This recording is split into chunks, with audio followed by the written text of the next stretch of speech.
नमस्ते and welcome to Gyanshala tutorials. I am Vasu Tyagi, your educator. So आज आए हैं क्लास 9th का साइंस का चैप्टर 1 लेके, that is matter in our surroundings. तो जैसे हम हर लेक्चर में करते हैं, लेक्चर के स्टार्टिंग में करते हैं, टाइटल का क्या करेंगे, हम पोस्टमार्टम करेंगे। ठीक है, तो अब चैप्टर के नाम में आ रहा है 4 वर्ड्स भाई, मैटर इन आवर सराउंडिंग। तो हमें नाम से पता चल रहा है कि भाई किसी ऐसी चीज की बात हो रही है जो कि हमारे सराउंडिंग में है, मतलब हमारे आसपास है। बस हमें उसे रिकॉग्नाइज करना है मैटर, मतलब हमें पता करना है कि हाँ ये चीज मैटर है, ये चीज मैटर है। ठीक, तो अब बात करते हैं, that is the first topic of our chapter कि भाई मैटर एक्चुअली होता क्या है। अब हमें जब भी तो पता चलेगा कि मैटर हमारे सराउंडिंग है, जब हम ये पता कर पाएंगे कि मैटर होता क्या है, जब भी तो पता कर पाएंगे ना, दैट इज सो ऑब्वियस। तो मैटर क्या है ना, व्हाट इज मैटर, मैटर क्या होता है। ठीक, तो पहले थोड़ा लॉजिकली बात करते हैं, फिर थोड़ा साइंटिफिकली साउंड होंगे। साइंटिफिकली साउंड होने का मतलब कि थोड़ा सा मतलब इसकी जो बुकिश लैंग्वेज है उसकी बात करेंगे। ठीक, तो अब इसका जो लॉजिकल मीनिंग हो गया मैटर का, मैटर कोई भी चीज जो कि आप महसूस कर पा रहे हो, देख पा रहे हो, या फिर आप छू पा रहे हो, दैट इज मैटर। ठीक है, हवा है, महसूस कर पाते हो, छू नहीं पाते हो, मैटर है। ठीक है, वो आप क्या कहते हैं, फीलिंग्स मैटर नहीं होती है भाई, कभी महसूस तो हम वो उसका याद भी कर पाते हैं, पर वो मैटर नहीं है। ठीक है, तो हवा है, ठीक है, मैटर है। ये बेड है, ये मैटर है। ये बोर्ड है, ये मैटर है, मुझे दिखाई भी दे रहा है, छू भी पा रहा हूँ। ठीक है, ये दीवारें हैं, मैटर है। मैं खुद, आप जो अपनी आंखों से देख रहे हो, आप भी मैटर हो, मैं भी मैटर हूँ। ठीक, सब चीज मैटर है। ये कैमरा सब मैटर, ये माइक मैटर, सब चीज मैटर है। जो भी चीज हमारे अराउंड प्रेजेंट है सब मैटर है। ठीक, अब ये तो हो गई थोड़ी सी लॉजिकल बात। अब बात करते हैं, थोड़े साइंटिफिकली साउंड होते हैं, थोड़ा सा दिमाग को खोलते हैं। तो मैटर क्या होता है, इसकी जो टेक्सचुअल डेफिनेशन है वो है एनीथिंग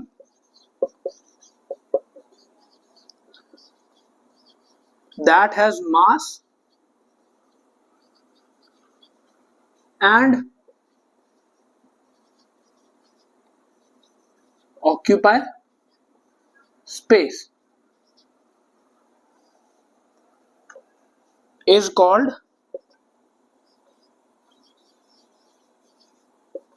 मैटर।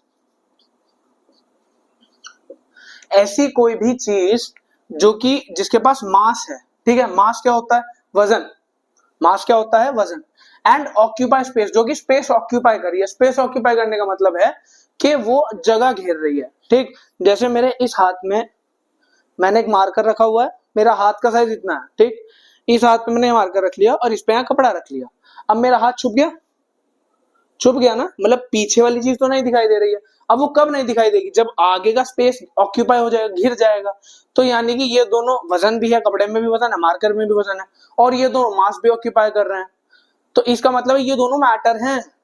तो किसी भी चीज को एज मैटर पता करने के लिए, आइडेंटिफाई करने के लिए कि ये मैटर है कि नहीं, दे आर दो कंडीशंस हैं। सबसे पहले आप चेक करेंगे उसका मास है कि नहीं, मास मतलब वजन है कि नहीं, महसूस हो रहा है कि नहीं। ठीक, और कभी एक्सेप्शंस भी है, कभी कोई महसूस भी नहीं होता। जैसे आप किसी एयर को ले लो जो बहुत हल्की है, फॉर एग्जांपल हीलियम। हीलियम बहुत ज्यादा हल्की होती है, ऊपर उठ जाती है। ठीक, हीलियम का वजन महसूस नहीं होता, लेकिन उसका भी वजन होता है, उसका मास होता है, हीलियम का मास होता है। ठीक है, एयर है, बहुत हल्की होती है, महसूस नहीं होती है, मास होता है। ये एक्सेप्शन है कि बहुत कम मास वाली चीजें भी मैटर होती हैं।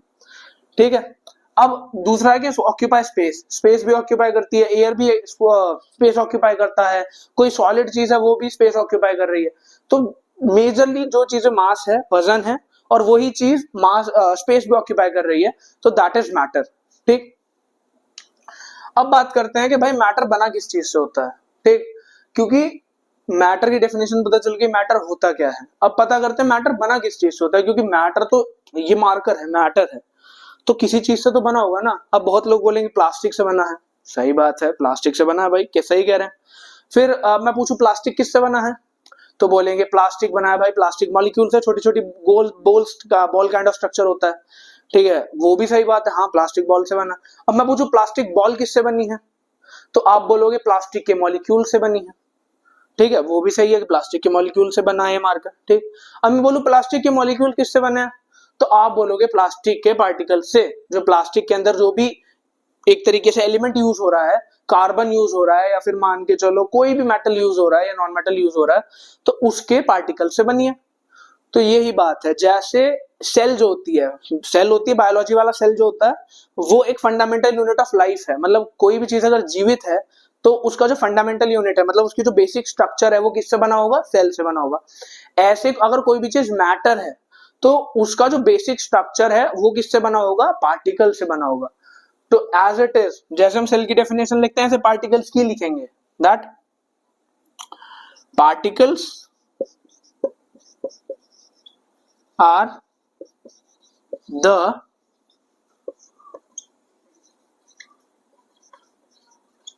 Fundamental unit of matter. Cell मत लिख देना भाई, ठीक है। Particles are the fundamental unit of matter, कि पार्टिकल्स जो होते हैं वो क्या है? फंडामेंटल यूनिट ऑफ मैटर, ठीक। अब पार्टिकल्स होते क्या है? पार्टिकल्स कुछ नहीं है, पार्टिकल्स बहुत ही टाइनी टाइनी, एक तरीके से आप क्या कह सकते हो, एटम्स होते हैं, ठीक है, उसी के टाइप के स्ट्रक्चर्स होते हैं। एटम्स और पार्टिकल्स आर सिमिलर, ठीक। तो particles are like very small structures जो कि इकट्ठे हो के पहले मॉलिक्यूल्स बनाते हैं। जैसे सेल इकट्ठे होके पहले टिश्यू बनाती है, टिश्यू से टिश्यू मतलब टिश्यू से टिश्यू सिस्टम बनता है, ठीक है। टिश्यू सिस्टम से एक ऑर्गन बनता है, ऑर्गन से ऑर्गन सिस्टम और ऑर्गन सिस्टम से बॉडी। ऐसे ही मैटर का एक चेन होता है, पहले पार्टिकल होता है, फंडामेंटल यूनिट पार्टिकल है, पार्टिकल बनाता है मॉलिक्यूल, ठीक है। मॉलिक्यूल इकट्ठे हो के मैटर बना देते हैं, ठीक है। तो आप क्या बोलेंगे? Particles are fundamental unit of matter, ठीक है। Matter is made up of particles that has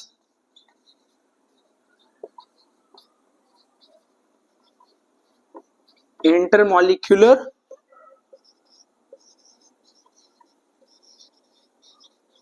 force of attraction।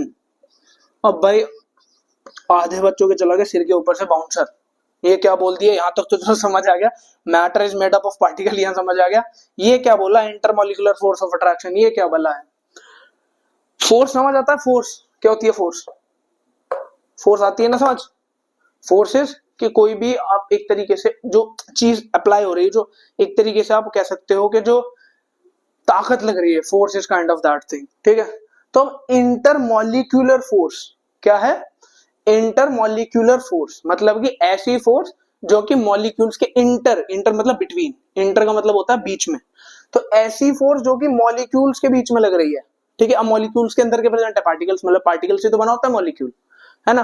तो ऐसी फोर्स जो कि एक तरीके से मॉलिक्यूल या पार्टिकल्स के बीच में लगती है उनको अट्रैक्ट करने के लिए। क्योंकि नॉर्मल सा क्वेश्चन राइज होता है, मैं बोल रहा हूँ ये कपड़ा मैटर है, ठीक है, इसका वजन भी है, कुछ ग्राम वजन है इसका, और ये स्पेस भी ऑक्यूपाई कर रहा है, मेरे हाथ में कर रहा है स्पेस ऑक्यूपाई, ठीक है। तो अब ये बना कैसे हुआ है? ये रेत की तरह फैल क्यों नहीं जा रहा है? मैंने इसको ऐसा पकड़ा हुआ है तो नीचे से गिरता क्यों, रेत की तरह क्यों नहीं फैल जा रहा है कि नीचे से ढीला हो गया है और मेरे हाथ में बस ये 2 टुकड़े बचे हैं? ऐसा क्यों नहीं हो रहा है? ये बंधा हुआ क्यों है? बंधा हुआ क्यों है? ये बंधा हुआ इस वजह से है क्योंकि इसके जो पार्टिकल्स है ना उनके बीच में है इंटरमोलिकुलर फोर्स ऑफ अट्रैक्शन, ठीक है, जो कि पार्टिकल्स को अट्रैक्ट करके रखती है, पार्टिकल्स को अट्रैक्ट करके रखती है। अट्रैक्ट मतलब एकदम ऐसे बांध के रखती है, ठीक। अब इतना आप देख लो, इतना अगर स्क्रीनशॉट लेना तो ले सकते हो, अब इसके आगे फिर इंटरमोलिकुलर फोर्स ऑफ अट्रैक्शन करेंगे। हाँ, तो अब बात करते हैं इंटरमोलिकुलर फोर्स ऑफ अट्रैक्शन की।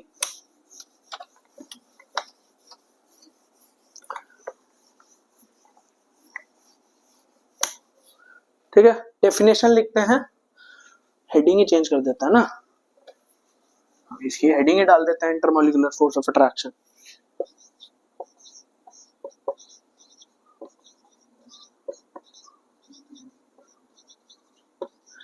Intermolecular force of attraction.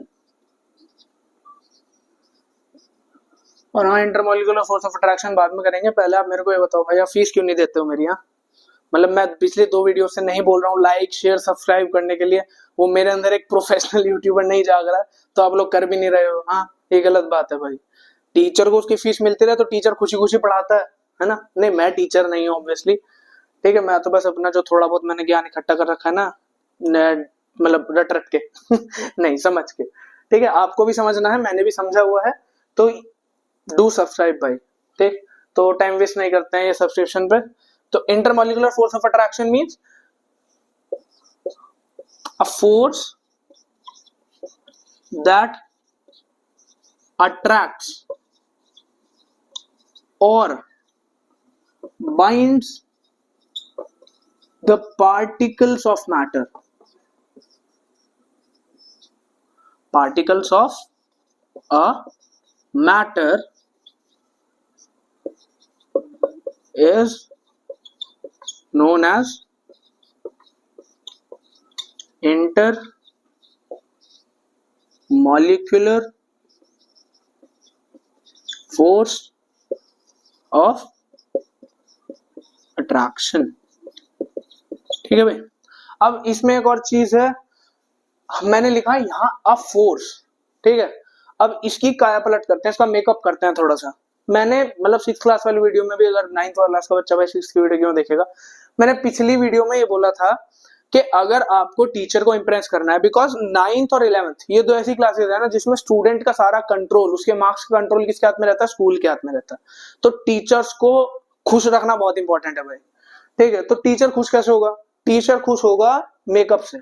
Teacher का मेकअप नहीं करना है, जो अपना आंसर लिख के आ रहे हो उसका मेकअप करना है, ठीक है। मेकअप कैसे होगा, मेकअप होगा भाई प्राइमर लगा के क्या प्राइमर होता है, क्या होता है वो, ठीक है। तो अब इसका क्या करेंगे, हम मेकअप करेंगे। कैसे करेंगे मेकअप, मेकअप होगा हार्डकोर वोकैबुलरी यूज करके।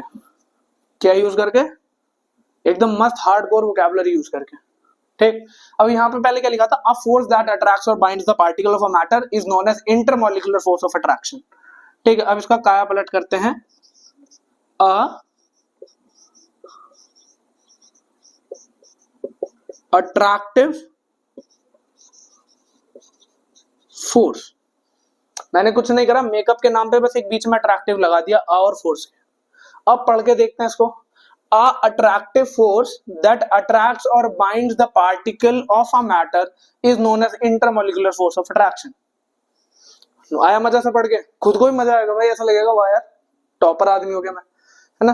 तो ये एक बहुत ही इंपॉर्टेंट स्टेप होता है मार्क्स इकट्ठा करने का, मार्क्स इकट्ठा करने, ऐसा एकदम क्या कह सकते हैं, कॉन्सेप्चुअली साउंड दिखाने का बहुत अच्छा एक मूव है कि हाँ मुझे कॉन्सेप्ट पता है, ठीक है। मुझे पता है कि जो फोर्स है ये अट्रैक्टिव फोर्स है। अगर ऐसी कोई फोर्स जो कि रिपेल करे, रिपेल करे मतलब धक्का मारे कि दूर जा मुझसे, दूर जा मुझसे, जैसे कहती थी ठीक है। तो वैसे ही जो फोर्स बोले कि दूर जा मुझसे, ठीक, तो वो होती है रिपल्सिव फोर्स। कैसी, ये एक एक्स्ट्रा पॉइंट है, वो क्या होती है, रिपल्सिव फोर्स होती है, मतलब वो रिपेल कर रही है कि भाई भाग यहां से, ठीक। अब attractive force, attractive force is like your best friend, कि वो बुलाता ही रहता है हमेशा कि भाई आजा मिलने, आजा मिलने, ठीक है। तो अट्रैक्टिव फोर्स वो है जो अट्रैक्ट करे, अपनी तरफ खींचे।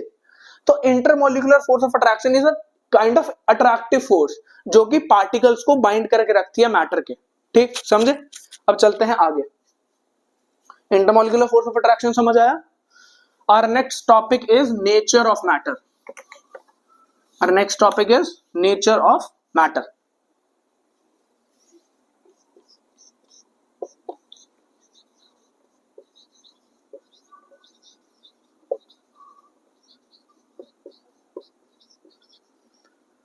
अब नेचर ऑफ मैटर का पता करते हैं तो थोड़ा सा हिस्ट्री में जाना पड़ेगा, ठीक है। अब एंशियंट टाइम्स में एंशियंट ग्रीक फिलोसफर्स या जो साइंटिस्ट थे वो मानते थे, या फिर अगर हम अपने ही थोड़े से वैदिक स्क्रिप्चर्स में जाएं तो अब भी कहते हैं ना कि ये जो बॉडी है, according to Indian philosophy, Indian way के हिसाब से, इंडियन तरीके के हिसाब से, ये जो हम कहते हैं कि जो हमारी बॉडी है, कोई भी चीज है, ये 5 तत्वों से मिलकर बनी है। एंड द तत्व इज, मतलब मैटर को हिंदी में तत्व कहते हैं, ठीक है, कि 5 काइंड ऑफ मैटर से बनी है। और मैटर क्या क्या होता है, land, air, water, fire and ether, ये 5 पंच तत्व कहते हैं जिन्हें। तो ऐसे ही ग्रीक फिलोसफर भी सेम कहते थे कि कोई भी मैटर है ये सिर्फ 5 चीजों से बना होता है, मतलब जो कोई मैटर है that consist of 5 matters actually, कोई सब्सटेंस है वो 5 मैटर से मिलकर बना है, 5 तत्वों से मिलकर बना है, दैट इज 5 मैटर्स, ठीक है। लेकिन वो बात सच नहीं थी। जब मॉडर्न साइंटिस्ट आए, मतलब समवेयर आप बात करो मतलब 16th सेंचुरी से लेके अब तक 21st सेंचुरी तक जो मॉडर्न साइंटिस्ट है, जो साइंस ने डेवलपमेंट करी काफी ज्यादा, तो उसमें एक चीज सामने आई कि जो मैटर है दैट डजंट डिपेंड कि वो किस मतलब वो फायर से बना है, लैंड से बना है, एयर से बना है, ईथर से बना है, वाटर से, वो उस चीज पे डिपेंड नहीं कर रहा है। वो डिपेंड कर रहा है उसके फिजिकल नेचर, उसके नेचर के ऊपर कि उसका नेचर कैसा है, उसकी प्रॉपर्टीज कैसी हैं। फॉर एग्जाम्पल ये मार्कर है, प्लास्टिक का बना है, ठीक है। अब इसका एक केमिकल नेचर होगा, एक फिजिकल नेचर होगा। फिजिकल नेचर माने कि इसकी बॉडी कैसी है, मतलब इसका आउटर स्ट्रक्चर कैसा है, ठीक है। अगर मैं इसको जलाऊं तो ये कैसा जलेगा, मतलब इसकी जो आउटर बॉडी है कैसा, वो एक तरीके से फॉर्म कैसी होगी, जलाऊंगा तो पिघल जाएगा, प्लास्टिक है। तो ये एक फिजिकल नेचर हो गया, इसकी फिजिकल प्रॉपर्टी हो गई, ठीक है। अब केमिकल प्रॉपर्टी क्या होगी कि अगर मैं इसमें हाइड्रोक्लोरिक एसिड घेरूं तो क्या होगा। केमिकल प्रॉपर्टीज हमेशा किसी चीज के रेस्पेक्ट में जज करी जाती हैं। आप अकेले ये नहीं कह सकते हो कि sodium is a reactive metal unless आप उसकी रिएक्शन करो किसी के साथ।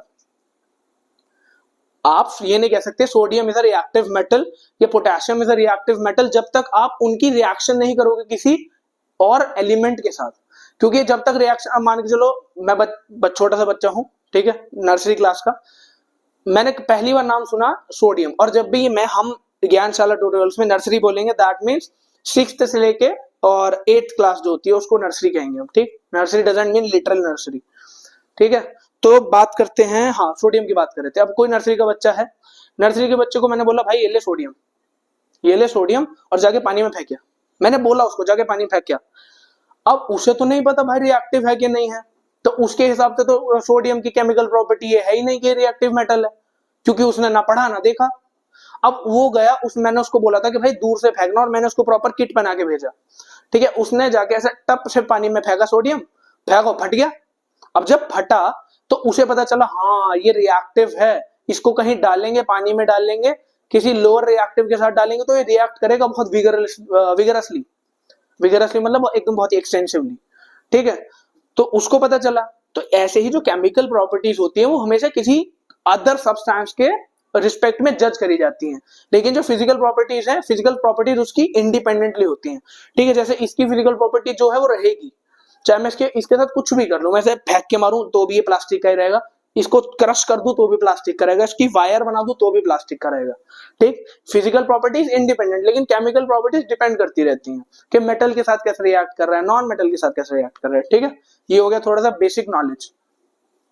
और ज्ञानशाला ना यहीं पे ही अलग है बाकी जितने भी आप कह सकते हो। अब ऑब्वियसली मैं अपने टीचर्स को तो नहीं वो करूंगा कि वो ऐसे नहीं है, उन्होंने ही मुझे पढ़ाया भाई, यूट्यूब से ही पढ़ा हूं मैं भी, ठीक है। लेकिन जो अब मॉडर्न आ रहे हैं ना मेरे साथ वाले जो हैं, उनमें और ज्ञानशाला में बस यही फर्क है कि प्रैक्टिकल नॉलेज नहीं मिल पा रही है, ठीक है। अब जैसे जैसे ज्ञानशाला आगे बढ़ेगा we will also move towards practical videos, ठीक है। आगे अगर हम ज्ञानशाला आगे एक्सपैंड करता है तो हम आगे आने वाले समय में देखेंगे ज्ञानशाला पे आपको प्रैक्टिकल वीडियोस भी दिखेंगी, ठीक है।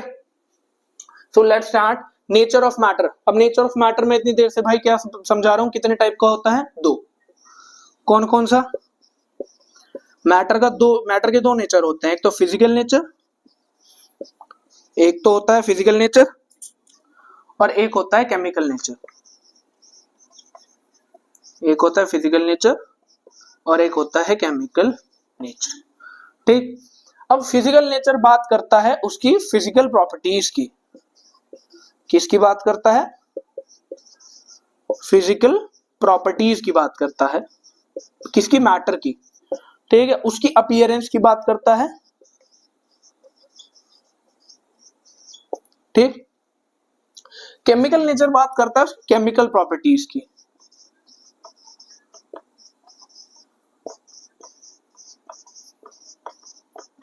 उसकी रिएक्टिविटी की, कि कैसा रिएक्ट करता है वो, ठीक है। फिजिकल नेचर किसकी बात कर रहा है?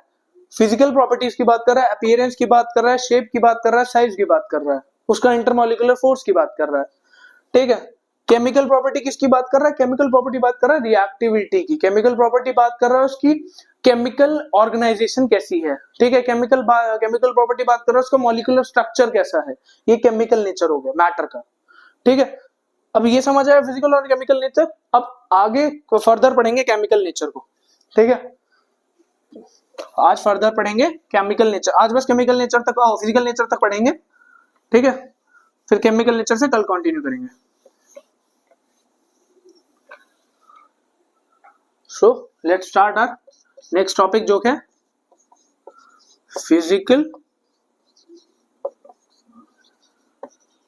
Nature of matter. ठीक है, अब फिजिकल नेचर ऑफ मैटर में सबसे पहला पॉइंट वही आता है कि बना किस चीज से है, तो वही कि matter is made up of particles.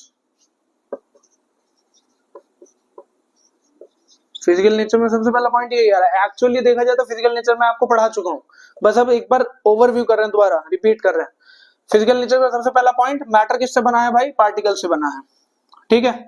अब पार्टिकल बाइंड किस चीज से हो रहे हैं, अभी पढ़ा था intermolecular force of attraction. Particle किससे बाइंड हो रहे हैं, particles of matter are binded, bonded लिख लो, बाइंडेड नहीं bonded, bonded bye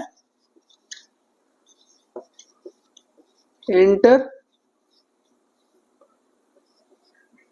molecular force of attraction. ठीक है, ये इसके दोनों फिजिकल नेचर के पॉइंट्स हैं कि मैटर बना किससे, पार्टिकल से है, पार्टिकल बॉन्डेड कैसे हैं, मतलब एक दूसरे के पास इकट्ठे कैसे हो रखे हैं, इंटरमॉलिक्यूलर फोर्स ऑफ अट्रैक्शन पे। ठीक, अब इसका तीसरा पॉइंट आता है कि मैटर की ना फिजिकल स्टेट्स हैं, मैटर की क्या है, फिजिकल स्टेट्स हैं, ठीक है। Matter has 3 physical states. अब यही नहीं, इसको पढ़ लिया, स्क्रीनशॉट लेना ले लो, और फिर फिजिकल स्टेट आगे पढ़ देंगे, मतलब इसके इरेज करके। ये 2 पॉइंट तो ऐसे थे जो हमने पीछे पढ़ चुके हैं, तो तेज तेज हमने कर दिए, ठीक है। वही आते हैं 3 स्टेट्स ऑफ मैटर पे, जो कि इस चैप्टर की मुझे लगता है सोल है भाई। इस चैप्टर को क्लास 9th का पहला साइंस का चैप्टर बनाने का एक रीजन है सिर्फ ये, स्टेट्स ऑफ मैटर। इतना इंपॉर्टेंट टॉपिक है, बहुत ज्यादा, क्या कहने ही नहीं, कुछ कहने नहीं है, इतना इंपॉर्टेंट टॉपिक है। मतलब जब तक भाई मैंने देखा है, मैंने 9th क्लास के बच्चे जितने पढ़ाए हैं, हर साल फाइनल में 3 या 5 मार्क्स का नंबर, 5 मार्क्स का क्वेश्चन आना ही आना है, आना ही आना है, ठीक है। अब मैटर की होती है 3 स्टेट, ठीक है। मैटर की कितनी होती है स्टेट, 3। जिसको ये 3 स्टेट पता है वो थोड़ा सा बुद्धिमान जीव है, जिसको नहीं पता है वो भी जीव है, पर वो थोड़ा सा कम बुद्धिमान जीव है, वो नेचुरल है। जिसको पता है पहले से वो थोड़ा सा क्या है, एक्स्ट्रॉर्डिनरी है, अननेचुरल है ठीक है। तो 3 स्टेट्स होती हैं। पहली स्टेट बोलो सॉलिड, पहली स्टेट क्या है, सॉलिड है। दूसरी स्टेट क्या होती है मैटर की, लिक्विड, ठीक है। तीसरी स्टेट क्या होती है मैटर की, गैस, ठीक। अब एक तो देखो, इन तीनों को पढ़ने के 2 तरीके हैं कि या तो पहले मैं पूरा सॉलिड पढ़ाऊं, फिर पूरा लिक्विड पढ़ाऊं, फिर पूरा गैस पढ़ाऊं, ठीक है। या फिर दूसरा तरीका है कि मैं तीनों में comparative way of chart, flow chart बना दूं इनका। तो आप क्या करोगे, तीनों को पढ़ पाओगे और तीनों को कंपेयर कर पाओगे, तो ज्यादा इजीली याद हो पाएगी चीजें और समझ पाओगे एज कॉन्सेप्ट, ठीक है। तो हम ऐसे करेंगे कि तीनों को कंपेयर करेंगे और तीनों को एक चार्ट बनाएंगे, टी शेप बनाएंगे, ठीक। सॉलिड की बात करते हैं। अच्छा, बेसिक नॉलेज ले लेते हैं भाई, सॉलिड क्या होता है। 2 मिनट रुक जाओ, मैं पानी पी लूं, थैंक यू।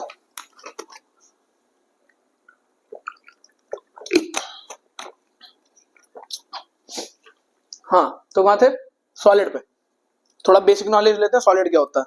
ये दिखाता हूँ, पानी की बोतल, ये बेस्ट एग्जांपल है कसम से, पानी की बोतल, शाबाश। अब ये जो सॉलिड दिख रही है, बोतल दिख रही है, पानी की बात, पानी भूल जाओ इसके अंदर पानी है क्या नहीं, बोतल देखो बस, बोतल का एक फिक्स्ड स्ट्रक्चर है, बोतल ही अब भी बोतल ही है, मार रहा हूं, पीट रहा हूं, उसे पिचक दूं, जब भी बोतल ही रहेगी। ये ढक्कन है, सॉलिड है, दे के मारूंगा टूट जाएगा, रहेगा ढक्कन ही, टुकड़े अगर जोड़ूंगा इसके रहेगा ढक्कन ही, चाहे कैसे ही बुर्ज खलीफा से दे के मार दूं तो भी ढक्कन ही रहेगा। सॉलिड अपनी फॉर्म नहीं चेंज करता, कुछ एक्सेप्शंस हैं, ठीक है, लेकिन सॉलिड जनरली अपनी फॉर्म नहीं चेंज करता इजीली, ठीक।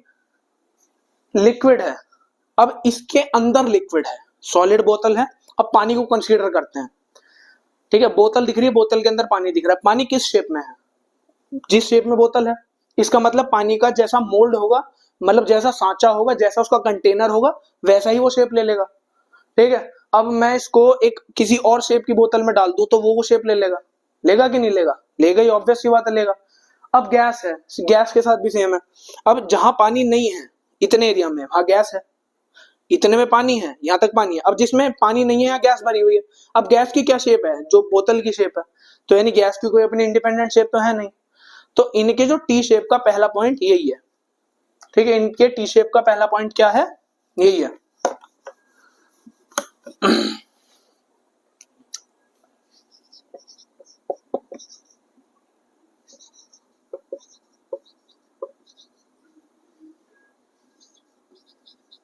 ठीक है, इसका पहला पॉइंट क्या है, डिफाइन शेप एंड साइज। अभी बताया डिफाइंड शेप एंड साइज है, कुछ भी कर लो, तोड़ लो, मरोड़ लो, निचोड़ लो, लंबा कर दो, कुछ भी कर लो, रहेगी वो स्ट्रक्चर ही। ये बोतल है, दोबारा दिखाता हूँ बोतल, इसको मैं दबा रहा हूं, ये अब दब गई है क्योंकि वीक है, दब गई है, ठीक है, आ गई शेप में, दोबारा नहीं शेप करेगी, कितना ही कुछ भी कंप्रेस कर लो, इलोंगेट कर लो, उसी शेप में आएगी बार बार, ठीक है। तो डिफाइंड शेप एंड साइज है, ठीक। लिक्विड का भी बताया, नो डिफाइंड है, no defined shape and size, कोई डिफाइंड शेप और साइज नहीं है, पता ही नहीं है किस शेप का होता है पानी, बस ये पता है लिक्विड है, जैसा डालोगे, जैसे सांचे में डालोगे वैसा हो जाएगा। कहावत है ना कि इंसान को भी ऐसा ही होना चाहिए, पानी जैसा, कि जैसे में डालो वैसा हो जाए, ठीक। तो ये वो साइंटिस्ट है, कोई केमिस्ट्री नहीं है, केमिस्ट्री के आदमी ने बनाई होगी कहावत, ठीक है। अब गैस आते हैं, गैस का भी वही, no defined shape and size, no defined shape and size. अब अगर मैं किसी को बस ये एक पॉइंट बताऊं ना, तो वो सोचेगा कि भाई लिक्विड और गैस तो सेम है। अगर मैं मान के चलो आपको यहीं छोड़ दूं, मैं इसके आगे और पॉइंट ना बताऊं, तो आपके हिसाब से सॉलिड अलग हो गया, लिक्विड और गैस तो सेम हो गए, क्योंकि ना इसकी डिफाइंड शेप एंड साइज ना इसके डिफाइंड शेप एंड साइज, तो दोनों में अलग क्या हुआ।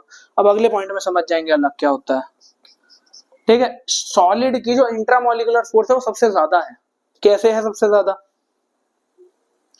पहले वाला पॉइंट पकड़ के चलना, सारे पॉइंट्स इंटरकनेक्टेड है। पहला पॉइंट सॉलिड का defined shape and size, defined shape and size है मतलब कि जो मॉलिक्यूल्स हैं इसके, जो पार्टिकल्स हैं बोतल के, वो बहुत पास पास हैं, जब भी तो स्ट्रॉन्ग स्ट्रक्चर बना पा रहा है।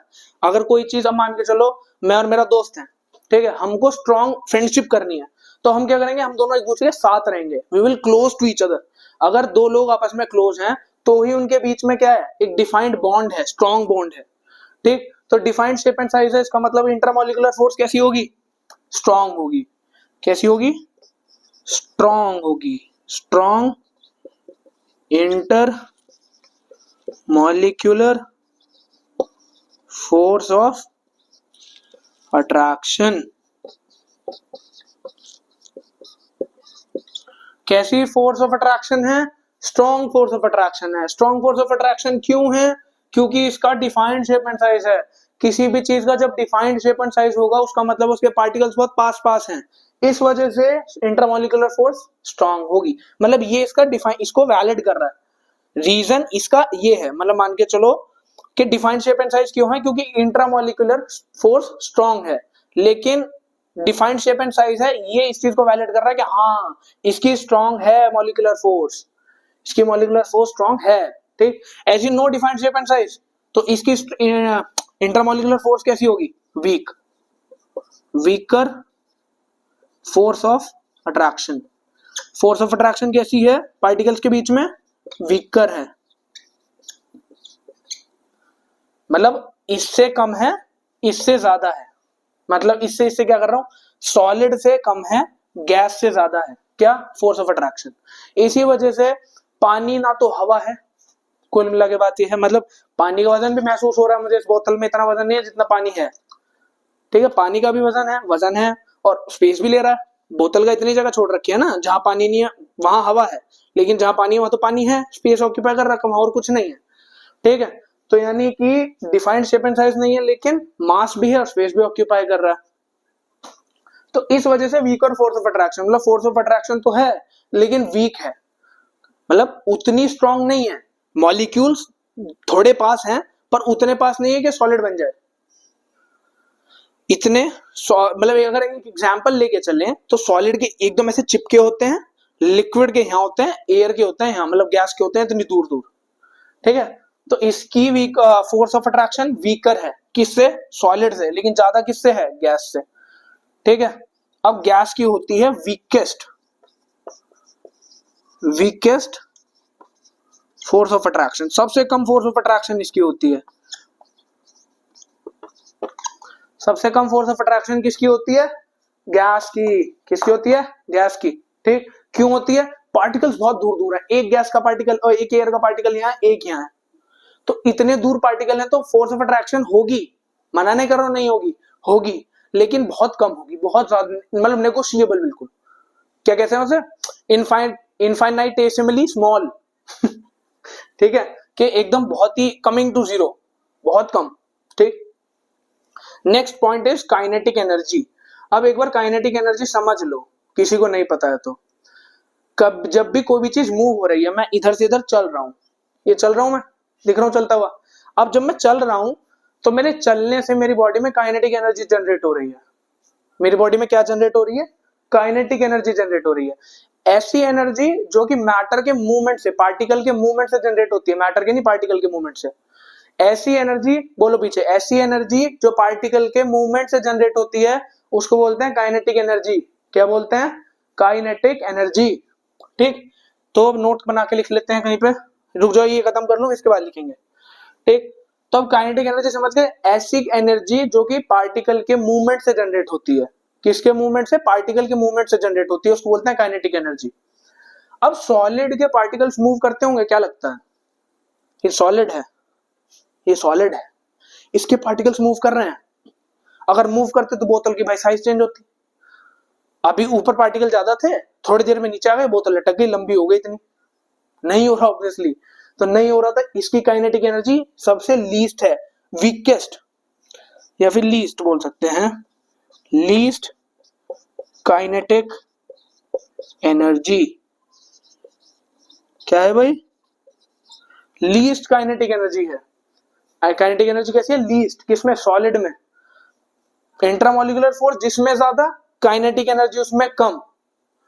याद रखना लॉजिक ये, अगर ये टी शेप याद भी ना रहे ना तो एक चीज याद रखना है, फोर्स ऑफ अट्रैक्शन जिसमें ज्यादा, काइनेटिक एनर्जी उसमें कम। क्या? दोबारा, फोर्स ऑफ अट्रैक्शन जिसमें ज्यादा, काइनेटिक एनर्जी उसमें कम। दोनों इनवर्सली प्रोपोर्शनल है, जो ज्यादा होगा, अगर फोर्स ऑफ अट्रैक्शन ज्यादा है तो काइनेटिक एनर्जी हमेशा कम होगी, काइनेटिक एनर्जी हमेशा कम होगी, ठीक। अब इसकी फोर्स ऑफ अट्रैक्शन वीकर थी तो इसकी क्या होगी? काइनेटिक एनर्जी जो होती है लिक्विड की, मोर देन सॉलिड,